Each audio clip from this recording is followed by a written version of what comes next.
Hello students, मैं सत्यप्रकाश शुक्ल अपने YouTube channel education highway पे आप सभी का स्वागत करता हूं। हम लोग ग्रामर की क्लास पढ़ रहे थे। ग्रामर की क्लास में टेंस की क्लास चल रही थी। आज का टेंस है प्रेजेंट परफेक्ट कंटिन्यूअस टेंस। जैसा कि नाम है, प्रेजेंट वर्तमान, परफेक्ट पूर्ण, कंटिन्यूअस लगातार। वर्तमान में किसी वाक्य का कुछ हिस्सा, किसी काम का कुछ हिस्सा पूर्ण हुआ हो और कुछ जारी हो। वाक्य में कोई काम हो रहा है, उसका कुछ हिस्सा पूर्ण हो और कुछ जारी हो तो प्रेजेंट परफेक्ट कंटिन्यूअस टेंस होता है। यहाँ पे पहचान ऐसे भी कर सकते हैं, इस टेंस में कार्य पिछले समय से प्रारंभ होकर वर्तमान समय तक जारी रहता है। मतलब कभी शुरू हुआ और आगे जारी है। पिछले समय से जारी होकर का मतलब थोड़ी देर पहले या कुछ समय पहले जारी हुआ और आगे चल रहा है। सामान्यतया कार्य जारी करने का या रहने का समय भी दिया होता है कि कब से वह काम शुरू हुआ। तो अगर समय दिया है और आगे काम चल रहा है तो वो प्रेजेंट परफेक्ट कंटिन्यूअस टेंस होगा। इस टेंस के वाक्य में अगर क्रिया के अंत में हम बात करें तो रहा है, रही है, रहा हूं, रहे हैं शब्द आते हैं। जब आप हिंदी वाक्य बोलेंगे या पढ़ेंगे तो जहां पर समय दिया हो साथ में रहा है आया हो तो वो प्रेजेंट परफेक्ट कंटिन्यूअस टेंस हो गया। आइए अनुवाद का नियम सीखते हैं। अफर्मेटिव या असर्टिव सेंटेंस है तो रूल हमारा ये कहता है कि अंग्रेजी में अनुवाद करते समय यदि आपका सब्जेक्ट आई है, आई मीन्स क्या होता है मैं, या बी है, यू है, दे है, या कोई भी प्लूरल नाउन है यानी कि प्लूरल सब्जेक्ट है तो हम हेल्पिंग वर्ब या सहायक क्रिया कहें तो क्या लिखेंगे, हैव बीन। और वर्ब की कौन सी फॉर्म, वर्ब की फर्स्ट फॉर्म में आईएनजी लगाते हैं, यानी कि वर्ब की आईएनजी फॉर्म लगाते हैं। आपका नियम और इसी के संदर्भ में दूसरा नियम ये बनता है कि यदि आपका सब्जेक्ट ही है, सी है, इट है या कोई सिंगुलर सब्जेक्ट है, ठीक है, के साथ हैज़ बीन और वर्ब की फर्स्ट फॉर्म के साथ आईएनजी का प्रयोग करते हैं। इस तरह से आपका नियम बना। तो क्या नियम बना कि सब्जेक्ट लिखेंगे, फिर हैज़ या हैव लिखेंगे, इसके बाद में बीन लिखेंगे, वर्ब की आईएनजी फॉर्म लिखेंगे, प्लस ऑब्जेक्ट लिखेंगे, प्लस सिंस या फॉर और टाइम लिख देंगे। यानी कि subject has, have, been, verb ING, object, since, for, time. ये आपका नियम बना। अब हम कहाँ पे सिंस लिखेंगे, कहाँ पे फार लिखेंगे, इसको सीख लेते हैं।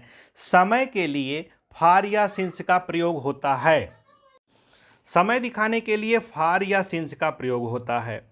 अब यहाँ पे ध्यान देंगे कि निश्चित समय अगर है, मतलब पॉइंट ऑफ टाइम है, के लिए सिंस का प्रयोग होगा। जैसे सिंस ट्यूसडे कहने का मतलब कोई दिन हो तो सिंस। सिंस 1998 कहने का मतलब कोई सन दिया हो, कोई ईयर दिया हो, वर्ष दिया हो तो सिंस। सिंस मॉर्निंग यानी कि कोई समय का, सुबह या शाम समय का कोई हिस्सा। और कोई बजे हो, जैसे 4 बजे, 5 बजे, 2 बजे, 1 बजे, तो हम सिंस लिखेंगे। अब आते हैं फार लिखने का नियम सीखते हैं। समय की अवधि अगर पीरियड ऑफ टाइम है, यानी कि टाइम का कोई पीरियड है, टाइम का कोई हिस्सा है, ठीक है, तो उसके लिए हम फार लिखते हैं। जैसे 2 डेज ये दिनों का हिस्सा है, 3 मंथ ये महीनों का हिस्सा है, 5 आवर्स ये घंटों का हिस्सा है, 5 घंटे, 6 घंटे, ठीक है। तो अगर इस तरह से है, दिन है, महीना है, घंटा है, तो हम फार लिखेंगे। अब आइए हम अभ्यास करते हैं। पहले 15 वाक्यों का अभ्यास हम करेंगे, वो होंगे हमारे असर्टिव सेंटेंस, अफर्मेटिव भी कह सकते हैं उनको, ठीक है। आइए करते हैं। वह 2 घंटे से रामायण पढ़ रहा है। वह की इंग्लिश ही। हेल्पिंग वर्ब टेंस की क्या है, has been. He has been, ठीक है। हैज बीन या हैव बीन है तो ही सिंगुलर है इसलिए हैज बीन लिखा गया। He has been reading Ramayana for 2 hours, 2 घंटे से फॉर 2 आवर्स। यहीं पे एक चीज और क्लियर कर दें, अभी वाक्य में 2 घंटे से ना लिखा हो, वह रामायण पढ़ रहा है इतना ही लिखा हो, तब ये परफेक्ट कंटिन्यूअस नहीं हुआ, तब ये केवल कंटिन्यूअस हुआ। वह रामायण पढ़ रहा है कंटिन्यूअस है, ठीक है। तब क्या इसका अनुवाद होगा, ही इज रीडिंग रामायण। लेकिन वह 2 घंटे से रामायण पढ़ रहा है तो यहाँ पे परफेक्ट भी 2 घंटा हो गया और आगे जारी भी है तो परफेक्ट कंटिन्यूअस हो गया। लड़की सुबह से रो रही है, द गर्ल हैज बीन सो रही है, sorry, the girl has been sleeping since morning. हम 2 महीने से इस विभाग में काम कर रहे हैं। हम की English be have been working in this department for 2 months. Be have been working in this department for 2 months. Fourth number, यह किसान 5 घंटे से खेत जोत रहा है। This farmer has been ploughing his field for 5 hours. अपने खेत जोत रहा है, इसलिए हिज फील्ड लिखा गया है। तुम 2 घंटे से मैच देख रहे हो। You have been watching match for 2 hours. Sheela 4 घंटे से इतिहास पढ़ रही है। Sheela has been reading history for 4 hours. माता जी 1 घंटे से लगन पूर्वक रामायण पढ़ रही हैं। The mother has been reading the Ramayana heartly मतलब लगन पूर्वक, हृदय पूर्वक, फॉर एन आवर, 1 घंटे से फॉर एन आवर। वह 1 साल से वेदों का अध्ययन कर रहा है। ही हैज़ बीन रीडिंग या स्टडिंग भी लिख सकते हैं, वेदाज फॉर 1 ईयर ही होगा। शर्मा जी कल से गायत्री मंत्र का जाप कर रहे हैं। Sharma ji has been chanting Gayatri मंत्र फॉर स्टरडे, मतलब बीते हुए कल से फॉर स्टरडे, और चांटिंग मीन्स होता है जाप करना। दोपहर के समय वह 1 घंटे से पढ़ रहा है। He has been reading for an hour in noon. He has been reading for an hour in noon. आप सुबह से अयोध्या में घूम रहे हो। यू हैव बीन वॉकिंग या वॉन्डरिंग, मतलब आप भ्रमण कर रहे हो, घूम रहे हो, इन अयोध्या सिंस मॉर्निंग। वह बचपन से सच बोल रहा है। He has been speaking truth since childhood. बचपन से समय है दिया है, तो बचपन से वह सच बोल रहा है। He has been speaking truth. बोलने की इंग्लिश 2 होती है, स्पीक मीन्स भी बोलना होता है और टेल मीन्स भी बोलना होता है। झूठ बोलने के लिए टेल और सच बोलने के लिए स्पीक। इस चीज़ का ध्यान रखना। आप यहाँ पर टेलिंग ट्रूथ लिखेंगे गलत माना जाएगा। ये परंपरा है कि स्पीकिंग ट्रूथ ही लिखा जाता है। वह लड़की 1 घंटे से पत्र लिख रही है। That girl has been writing a letter for an hour. That girl has been writing a letter for an hour. यह लैंप 2 घंटे से जल रहा है। This lamp has been lighting for 2 hours. जल रहा है मतलब प्रकाश दे रहा है ना, तो लाइटिंग लिखेंगे, बर्निंग नहीं लिखेंगे। बर्निंग मतलब जल बुझ जाना हो गया ना, आग लग गई लैंप में जैसे, तो लैंप में आग थोड़ी लग गई है, लैंप प्रकाश दे रहा है, लाइटिंग कर रहा है, कहने का मतलब ठीक है। This lamp has been lighting for 2 hours. वह कल से पूजा कर रहा है। He has been worshipping for yesterday. अब आ जाते हैं नेगेटिव, नकारात्मक वाक्य। नेगेटिव वाक्य का नियम है कि नेगेटिव सेंटेंस में हैज़ या हैव इस टेंस की हेल्पिंग वर्ब है, इसके बाद नॉट लिखेंगे, फिर हम बीन लिखेंगे। हैज़ हैव के बाद नॉट, फिर बीन लिखेंगे। आइए नेगेटिव के 15 वाक्यों का अभ्यास करते हैं। फर्स्ट सेंटेंस है, वह 2 दिन से नहीं पढ़ रही है। She has not been reading for 2 days. वह 2 दिन से नहीं पढ़ रही है। कि अच्छा, यहाँ पर फिर से एक बार दोहरा देता हूँ, वह नहीं पढ़ रही है, केवल इतना होता तो प्रेजेंट कंटिन्यूअस, तब क्या होता अनुवाद, सी इज नॉट रीडिंग। लेकिन 2 दिन से है तो has not been reading for 2 days. Not कब लगाएंगे, हैज़ हैव के बाद। मुझे सोमवार से बुखार नहीं आ रहा है। I have not been suffering from fever since Monday. बुखार आने के लिए सफरिंग होता है, कमिंग फीवर नहीं होता है। बुखार से हम पीड़ित होते हैं ना, सफ़र करते हैं, तो सफरिंग फ्रॉम फीवर होता है। सेंटेंस नंबर 3 है, मैं कल से इतिहास नहीं पढ़ रहा हूँ। I have not been reading history for yesterday. बीते हुए कल के लिए स्टरडे, आने वाले कल के लिए टुमारो। वह 1 वर्ष से पानी नहीं बर्बाद कर रहा है। पानी बर्बाद नहीं कर रहा है। He has not been wasting water for 1 year. He has not been wasting water for 1 year. हम लोगों को भी पानी नहीं बर्बाद करना चाहिए। वह बचपन से जानवरों को परेशान नहीं कर रहा है।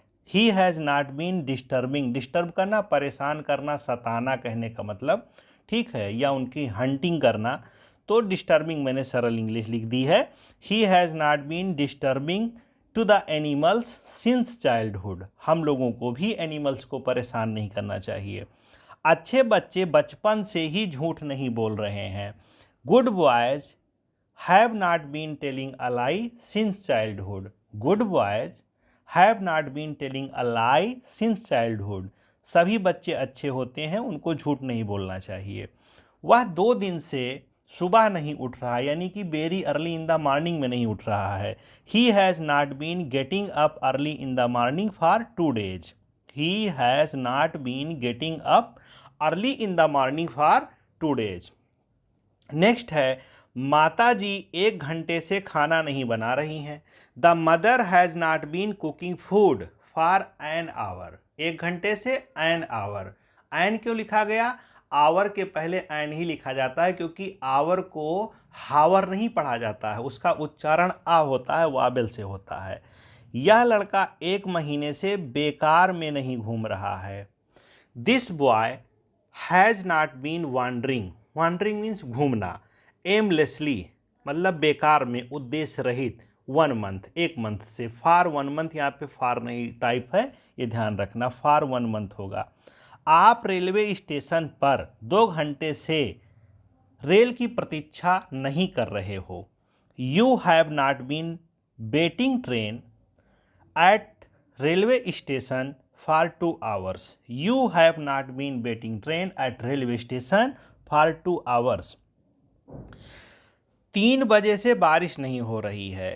इट हैज़, जब बारिश होने की बारी आती है तो इट से हम सब्जेक्ट बनाते हैं। It has not been raining since 3 o'clock, कोई भी नेचर से संबंधित चीज़ है, अगर वहाँ पे हमें सब्जेक्ट नहीं मिल रहा है तो हम इट लिखेंगे, और नेचर से संबंधित नहीं है तो देयर लिखेंगे, ठीक है। मैं 2 बजे से उपन्यास नहीं पढ़ रही हूँ।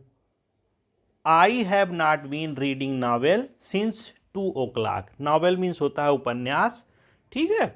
I have not been reading या स्टडिंग दोनों लिख सकते हैं। वह 2 घंटे से झगड़ा नहीं कर रहा है, झगड़ा करने की English quarrel. He has not been quarreling for 2 hours, he has not been quarreling. Next है 14 नंबर का सेंटेंस, मैं 1 बजे से पौधों में पानी नहीं डाल रहा हूँ। I have not been watering in the plants since 1 o'clock, watering करना, पानी डालना, तो क्या होगा? I have not been watering in the plants since 1 o'clock। 15 number का सेंटेंस है, आपके पिताजी 4 दिन से यात्रा नहीं कर रहे हैं। Your father has not been travelling for 4 days, your father has not been travelling for 4 days। अब आते हैं हम इंट्रोगेटिव में। इंट्रोगेटिव में जो पहला नियम होता है वो ये है कि अगर वाक्य में पहले क्या शब्द लगा हो, यानी कि वाक्य के आरंभ में क्या शब्द आया हो, तो हैज़ या हैव सब्जेक्ट के अनुसार लिखेंगे। सिंगुलर सब्जेक्ट होगा तो भैया हैज़, और प्लूरल होगा तो हैव, ये ध्यान रखना। कब? जब वाक्य के आरंभ में क्या शब्द हो। इसके बाद फिर लिखोगे आप अपना सब्जेक्ट, फिर बीन, वर्ब की एनजी फॉर्म। दूसरा नियम यह कहता है कि अगर वाक्य के बीच में कब, क्यों, क्या, कहाँ, जो भी प्रश्नवाचक शब्द हैं ये बीच में आ गए हों, तो सबसे पहले भैया इनकी इंग्लिश लिखी जाती है, इसके बाद हैज़ या हैव लिखते हैं, फिर सब्जेक्ट लिखते हैं, और सब्जेक्ट लिखने के बाद में बीन, वर्ब की एनजी फॉर्म और ऑब्जेक्ट। तो क्या नियम बना आपका? Question word plus has have plus subject plus been plus verb की ing form plus object plus since या फॉर और प्लस टाइम। आ जाइए, थर्ड रूल क्या कहता है इंट्रोगेटिव का? कितना, कितने, कौन सा, ये सब जैसे how much, how many, which, इनसे संबंधित कोई ऑब्जेक्ट है, नाउन है, तो उसको वाक्य में पहले लिखा जाएगा।